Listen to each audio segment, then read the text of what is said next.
Decide करो आप OBC हो या नहीं हो। हिंदुस्तान में ओबीसी वर्ग है, हां या ना, देश को बता दो।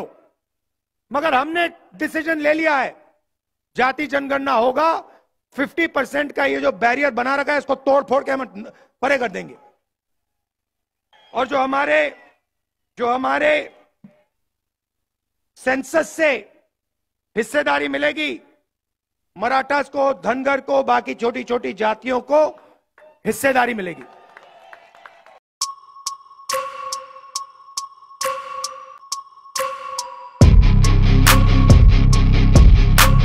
मोदी जी बस एक सवाल का जवाब दे दें। ये जो 50% का लिमिट आरक्षण पे लगा है, किसी भी भाषण पे वो कह दें कि 50% की लिमिट को वो हटा देंगे, कहीं भी जाके कह दें। हमने निर्णय लिया है चुनाव के बाद ये जो आर्टिफिशियल लिमिट लगा रखी है, जिससे करोड़ों लोगों को नुकसान हो रहा है, 50% रिजर्वेशन की लिमिट को हम तोड़ के हटा देंगे, बाहर फेंक देंगे इसको।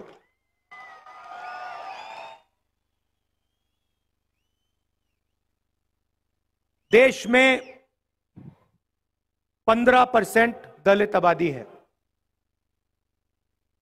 8% आदिवासी है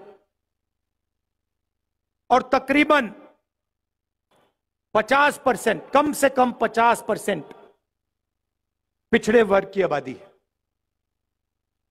50, 15 और 8 कितना हुआ? कितना? 73। मैंने शुरुआत में कहा कि ये मीडिया वाले हमारे दोस्त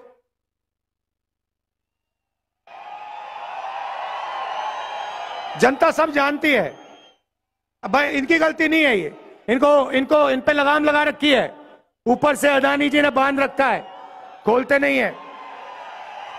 इनकी गलती नहीं है, इनका कुछ लेना देना नहीं है। देखो ये मुस्कुरा रहे हैं, कह रहे हैं हाँ भाई हमें तो सैलरी चाहिए, बच्चों को देखभाल करना है, बच्चों का देखभाल करना है, हमारी गलती नहीं है। मगर आपकी जिम्मेदारी बनती है, उस जिम्मेदारी को आप पूरा नहीं कर रहे हो। पिछड़े दलित आदिवासियों की 73% आबादी है। ये बड़े बड़े मीडिया की कंपनी की लिस्ट निकालिए, उनके नाम देखिए, मालिकों के नाम देखिए, बड़े बड़े एंकर्स के नाम देखिए, बड़े बड़े पत्रकारों के नाम देखिए, आपको एक पिछड़ा नहीं दिखाई देगा, एक दलित नहीं दिखाई देगा, एक आदिवासी नहीं दिखाई देगा, एक गरीब कास्ट का जनरल, एक जनरल कास्ट का गरीब नहीं दिखाई देगा।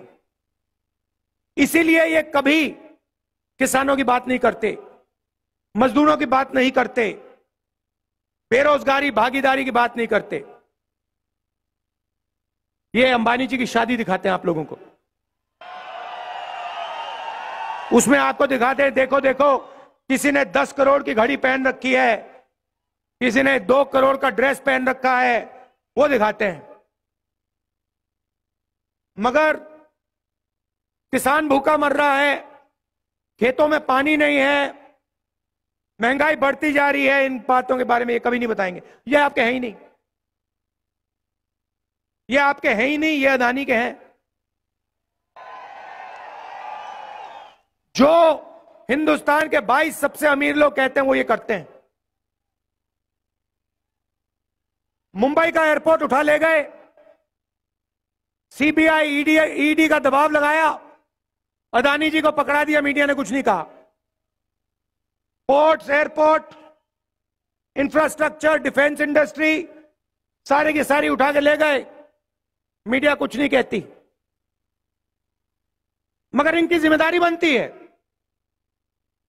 भ्रष्टाचार होता है, इलेक्टोरल बॉन्ड्स का हजारों करोड़ रुपए का भ्रष्टाचार होता है, हफ्तेबाजी होती है आंखों के सामने, मीडिया वाले एक शब्द नहीं बोलते। उधर सुप्रीम कोर्ट कहता है कि इलेक्टोरल बॉन्ड स्कीम इलीगल है, भ्रष्टाचार हुआ है इसमें, बंद कर दो इसको। आप जानते हैं इलेक्टोरल बॉन्ड स्कीम में क्या हो रहा था? हमने तारीखें मांगी, ये तारीख नहीं दे रहे थे। मोदी जी कहते हैं राजनीति को मैं साफ कर रहा हूं। अगर आप राजनीति को साफ कर रहे हैं तो सारे के सारे डोनर्स के नाम आपने छुपा के क्यों रखे हुए हैं? जब डोनर के नाम सामने आते हैं तो पता लगता है। एक दिन एक कंपनी को कॉन्ट्रैक्ट मिलता है हजारों करोड़ रुपए का, उसके एकदम बाद वो कंपनी बीजेपी को पैसा देती है। किसी और कंपनी पर सीबीआई केस खोलती है, वो कंपनी बीजेपी को हजारों करोड़ रुपए देती है, केस बंद हो जाता है। देश के सामने नरेंद्र मोदी भ्रष्टाचार कर रहे हैं, मीडिया कुछ नहीं कहती, आप कहे ही नहीं। फिर 200 सबसे बड़ी कंपनियों की लिस्ट निकालिए, उनके नाम निकालिए, उनके बड़े सीनियर मैनेजमेंट में जो लोग हैं उनके नाम निकालिए। आपको एक पिछड़ा, एक दलित, एक आदिवासी, एक गरीब जनरल कास्ट का नहीं मिलेगा। 22 लोगों को नरेंद्र मोदी जी ने 16 लाख करोड़ रुपए कर्जा माफ करके दिया है। आप शेम कह रहे हो, मगर 16 लाख करोड़ रुपए कितना होता है जानते हो? आम आदमी नहीं समझ सकता, आप और हम नहीं समझ सकते 16 लाख करोड़ रुपया क्या होता है। मैं आपको बताता हूं। अगर हमने किसानों का कर्जा माफ किया था जब यूपीए की सरकार थी, अगर आप किसानों का कर्जा माफ 24 बार 24 साल के लिए हर साल कर्जा माफ करोगे, उतना पैसा नरेंद्र मोदी ने 22 लोगों को दिया है। 24 साल का मनरेगा का पैसा, 24 बार किसान का कर्जा माफ करो, उतना पैसा दे दिया इसने। हालात यह है कि 22 लोगों के पास उतना धन है जितना 70 करोड़ लोगों के पास है। 1% हिंदुस्तान के हाथ में 40% हिंदुस्तान का धन है। और किसी भी संस्था में आप देख लो, सरकार में देख लो, कॉर्पोरेट इंडिया में देख लो, मीडिया में देख लो, प्राइवेट अस्पतालों में देख लो, प्राइवेट कॉलेजेस यूनिवर्सिटी में देख लो, आपको एक पिछड़ा नहीं मिलेगा, एक दलित नहीं मिलेगा, एक आदिवासी नहीं मिलेगा। 90% आबादी है आपकी कोई भागीदारी है ही नहीं। पिछड़ों की बात करनी है, दलित आदिवासियों की बात करनी है, ढूंढना है उनको। मजदूरों की लिस्ट में जाके देखो उनको, जो मनरेगा करते हैं वहां जाके देखो, कॉन्ट्रैक्ट लेबर का काम करते हैं वहां जाके देखो। 90% हिंदुस्तान या मनरेगा कर रहा है, या कॉन्ट्रैक्ट लेबर कर रहा है, या कहीं सड़क पे मजदूरी कर रहा है। और हिंदुस्तान की पावर स्ट्रक्चर में है ही नहीं, कहीं नहीं है। 650 हाईकोर्ट के जज हैं, आपकी आबादी 73% है, 650 में 100 भी नहीं है आप। 90 लोग हिंदुस्तान की सरकार को चलाते हैं, 90 आईएएस अफसर हैं, बजट को वो बांटते हैं। कितना जाएगा डिफेंस में, कितना जाएगा शिक्षा स्वास्थ्य में, कितना जाएगा, वो 90 लोग डिसाइड करते हैं। उनकी लिस्ट निकाली मैंने। चलो देखते हैं पिछड़े कितने हैं, दलित कितने हैं, आदिवासी कितने हैं।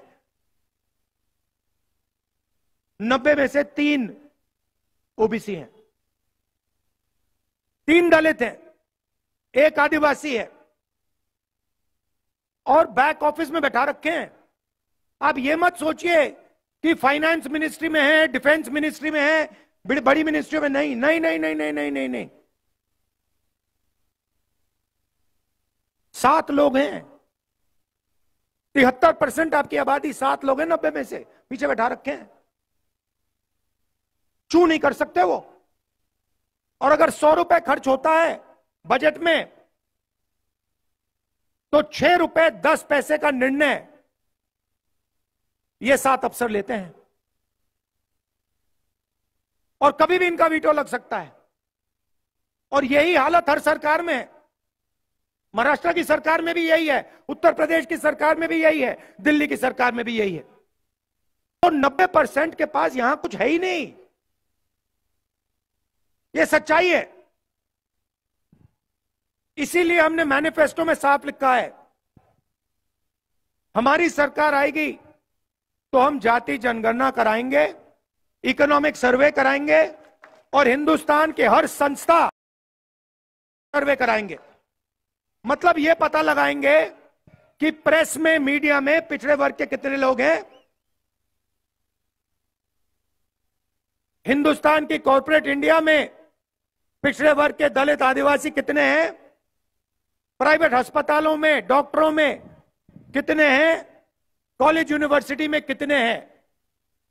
इससे दूध का दूध पानी का पानी हो जाएगा, हिंदुस्तान की जनता को पता लग जाएगा हमारी कितनी भागीदारी है। यह भाइयों और बहनों क्रांतिकारी कदम है, इससे क्रांतिकारी कदम हिंदुस्तान में नहीं हो सकता। ये जिस दिन जाति जनगणना हो जाएगा उस दिन देश की जनता को हिंदुस्तान की सच्चाई मालूम हो जाएगी। आपको पता लग जाएगा कितना बेवकूफ बनाया जा रहा है हिंदुस्तान की जनता का।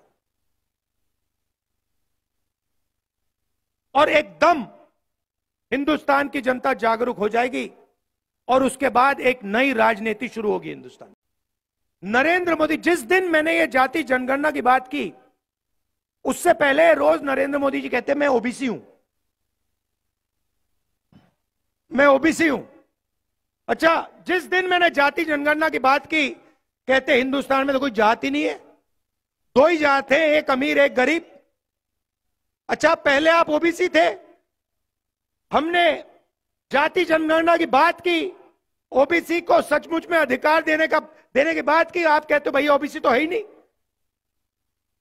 आप डिसाइड करो आप ओबीसी हो या नहीं हो, हिंदुस्तान में ओबीसी वर्ग है हां या ना, देश को बता दो। मगर हमने डिसीजन ले लिया है, जाति जनगणना होगा, 50% का ये जो बैरियर बना रखा है इसको तोड़ फोड़ के हम परे कर देंगे। और जो हमारे सेंसस से हिस्सेदारी मिलेगी, मराठास को, धनगर को, बाकी छोटी छोटी जातियों को हिस्सेदारी मिलेगी।